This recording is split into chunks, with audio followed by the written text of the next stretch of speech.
Wa anzalnam, we have revealed ilayka to you, just as we revealed to the other prophets as well. We have revealed to you. What have we revealed? Al-Dhikr, this great Qur'an. Why did we reveal it to you? So that you may explain it to the people. Okay? If there are no hadiths, there would be no explanation of the Qur'an, but why did Allah send it? So that it could be explained. So it says in the Qur'an, it has been revealed to them. What has been revealed to the servants? The Qur'an. Who is responsible for making this explanation? The Qur'an says, it died so that you may explain it to them. What do we call these explanations from our beloved Prophet? May Allah's peace be upon him. We call them hadiths. If there are no hadiths, who could understand the meaning of the Qur'an? Precisely the Qur'an says it. No one would understand it. We revealed it to you so that you could explain it to them. If you leave the hadith out of this, you are left with the Qur'an alone. Reformists, literalists, the Qur'an is enough. Those who say the Qur'an is enough are denying the Qur'an. Whoever says that the Qur'an is enough for us has become a disbeliever because of this statement.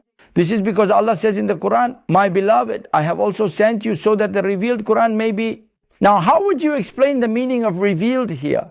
It means I have entrusted you with the explanation of this. And the explanation, will you do it as you please? Of course not. Allah means here that His beloved does not make explanations as He pleases. Everything that is revealed to Him and made known to Him, He conveys what is clearly understood from this. That the explanation of the Qur'an belongs to our beloved Prophet, peace be upon him. That everything our Prophet, peace be upon him, says on this subject.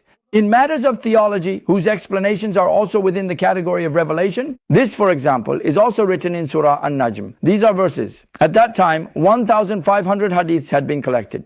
If you take the hadiths out of the equation, can you bet that you will understand the Qur'an by yourself?